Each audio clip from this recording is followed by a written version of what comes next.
E quem é que está com o Pierre Andrade, hein? Qual é o cinegrafista? É o Paulo Melo, que está com o meu querido amigo baiano, esse lindo jornalista de todas as manhãs, que vai trazer qual tipo de informação. Eu vejo que o senhor está aí na UPA, viu? Eu vou aproveitar uma coisa aqui, Pierre, me desculpa aí. Você está na frente do UPA, né? Da UPA, né, filhinho? Tá aí, né? Então, onde você está, não tem uma placa ali, o que está escrito? Carga, não sei o que lá. O que está escrito lá? Carga máxima. Então, aí, você viu como eu estou bom de olho já? Falta 50%. Ali, os carros param para carregar e descarregar gente aí. É um perigo desgraçado todos os dias, porque interrompe a via de quem vai essa via aí, me ajudem aqui, a Domingos Peneda, né? Ela é muito estreitinha, E aí desce paciente, para, estaciona a gente, aí logo a UPA muda para o outro lado ali, talvez melhore isso, mas é muito perigoso. Eu já aproveitei para comentar sobre esse assunto, porque muita gente reclama sobre isso, meu querido baiano. Agora é com você a informação. Tudo bem, Toninho? Muito bom dia a você, meu querido amigo. Um ótimo dia a todo mundo que acompanha o Voz do Litoral dessa quinta-feira. Como você está muito bem de vista, eu estou de fato aqui em frente à UPA provisória na cidade de Paranaguá, onde acontecem os atendimentos aqui para a população em situação de urgência, principalmente urgência e emergência, enquanto uma nova UPA é construída bem ao lado aqui da Rua Domingos Peneda, essa que é uma importante via da cidade de Paranaguá. A participação agora no Voz do Litoral é para falar sobre a classificação de risco. Existe uma metodologia de atendimento na UPA de Paranaguá, que é a classificação de risco, que avalia logo na triagem a emergência, o estado de saúde desse paciente para poder priorizar aqueles que precisam de atendimento de forma mais urgente. Essa classificação é dividida em 3 etapas e quem vai explicar para a gente como é que funciona é a Suelen Lacerda, ela que é enfermeira aqui da UPA de Paranaguá. Suelen, como é que funciona essa classificação de risco e a importância dessa classificação na hora de atender a população que precisa de atendimento médico aqui na cidade de Paranaguá, na UPA? Bom dia. Bom dia. A intenção da classificação de risco é classificar aquele paciente que é mais grave, né, daquele paciente que tem uma menor gravidade, para que esse paciente não venha a ficar, às vezes, sem poder deambular, sem poder falar, até mesmo um caso de um óbito. Então, é essa a intenção da classificação de risco. A gente faz através das cores, né? Nós temos o vermelho, que é uma classificação de risco de emergência, onde a gente faz o atendimento dentro da sala de emergência. Então, esse paciente, ainda que ele entre pela porta da frente ou pela porta lá de trás, que normalmente vem trazido pelo SAMU, esse paciente vai ser atendido na classificação vermelha, né? É uma classificação de atendimento imediato. Temos a classificação amarela, que é um paciente que normalmente entra pela sala aqui da porta da frente. Esse paciente tem no máximo 10 minutos para ser atendido. Temos a classificação laranja, que demora mais ou menos 1 hora esse atendimento. A classificação verde de 2 horas e a azul de 4 horas. Todos esses pacientes são classificados dentro de um protocolo existente, né? Então a gente vai avaliar sinais vitais, por isso a intenção é que essa classificação seja feita sempre por uma enfermeira, né? Uma enfermeira graduada, né? Ela fez uma faculdade para isso e ela sempre vai estar dentro da sala de triagem fazendo essa classificação. Ali a gente vê os sinais vitais do paciente, vê alteração de pressão arterial, até mesmo uma dor intensa a gente consegue ver na alteração da pressão do paciente, né? Temperatura a gente vê ali.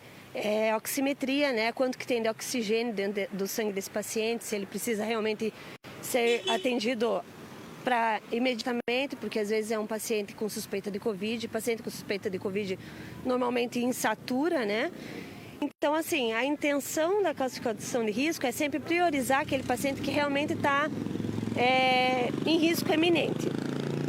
A UPA, a gente sabe que é uma unidade de pronto atendimento de urgência e emergência, então são pacientes que realmente vão ser atendidos antes, sim, devido à necessidade imediata desse atendimento.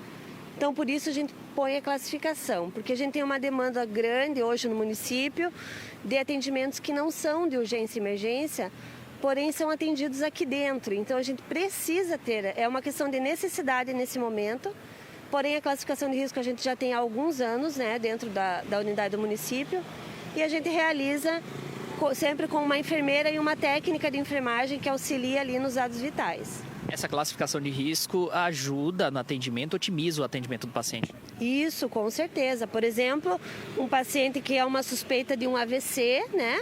Então, esse paciente vai chegar ali, a gente viu a pressão arterial, viu que está com uma pressão 200 por 120, a gente já vai passar esse paciente na frente, vai passar para o consultório ou, às vezes, direto para a sala de emergência, dependendo dos sintomas do paciente. E ser atendido antes de outros pacientes, que às vezes vem entrega de exame, às vezes vem paciente, por exemplo, que está com dor no joelho ou que está com uma dor há 1 mês. Esse paciente vai poder esperar um pouco mais. Às vezes as pessoas olham e não enxergam a necessidade do paciente, porque ao ver aos nossos olhos o paciente está bem.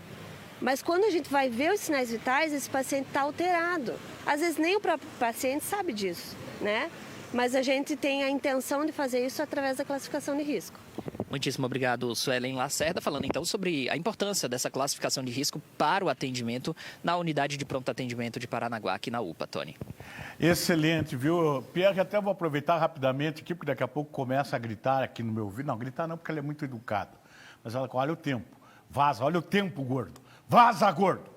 Então, é assim, a gente tem que falar também, é importante, porque faz parte, na minha opinião, desse assunto, leigo que eu sou. Por isso que eu vou comentar. A gente está no outono. O outono é uma estação de transição do verão para o inverno. Então, tudo isso que acontece é normal. Um dia está aqui 20 graus, daqui a pouco está 30 graus, daqui a pouco está chovendo, daqui a pouco está um calor desgraçado. Né? E é normal do outono até chegar no inverno e estabilizar mais as temperaturas e tal, como a gente está acostumado.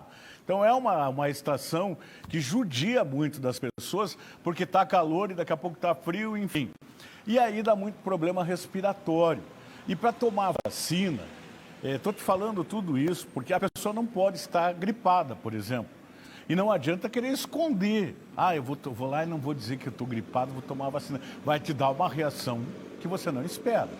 Então é muito importante sempre conversar no posto de saúde a situação que a pessoa está. Olha, eu estou com um problema respiratório. Porque nesse momento é praticamente normal, né, Pierre?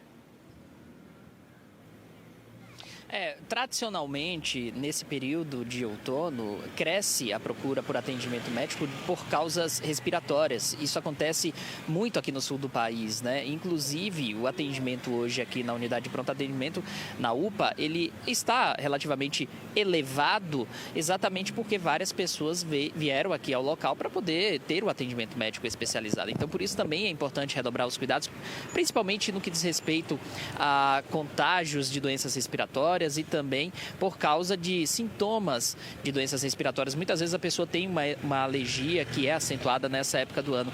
Além disso, também é preciso reforçar os cuidados no que diz respeito à prevenção, tomar as vacinas e sempre tomar o cuidado para não receber o medicamento quando está com sintomas de gripe, como você muito bem disse, Tony. Eu vou mais uma vez então conversar com a Suelen Lacerda para ela avaliar, falar aqui com a população de casa como é que está o atendimento nessa quinta-feira aqui na unidade de pronto atendimento. A maior parte das pessoas que vêm em busca de atendimento são pessoas que, de fato, estão apresentando problemas respiratórios. Qual a avaliação que você faz, Suelen?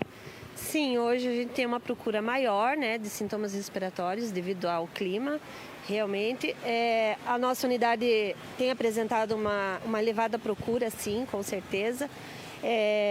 A gente tem atendido uma média de mais de 100 pacientes só pela manhã, né, só no período da manhã, antes do almoço. Então, é uma quantidade elevada, né, de pacientes. É uma procura, sim, eu gostaria muito de falar e deixar uma dica aí para a população, né, para que busque aqui a nossa unidade quando realmente for necessário, procurar ter o atendimento da unidade da família, né, que é a unidade mais próxima do bairro, para que tenha um acompanhamento e não seja necessário chegar ao extremo, né, Nós temos uma procura grande também no período de inverno, que é quando os pacientes que já são hipertensos, então às vezes eles esquecem de renovar a receita no postinho e daí acontece que está vindo para cá com a pressão alterada, então a gente também tem uma elevada procura em relação a isso. Então, que a população busque dar continuidade no seu atendimento, né, no acompanhamento das doenças de base, para que não venham parar aqui na UPA e ter que passar pelo desprazer de ficar esperando, porque, infelizmente, os pacientes mais graves, devido à classificação de risco, serão passados na frente, com certeza. Muitíssimo obrigado, Suelen, que muito bem lembrou sempre, quando não for um caso de urgência ou emergência, procurar a unidade básica de saúde mais próxima da sua residência. Eu volto com você no estúdio, Tony. Muito obrigado, Pierre. Obrigado, a enfermeira. Vamos tocando o barco até daqui a pouquinho.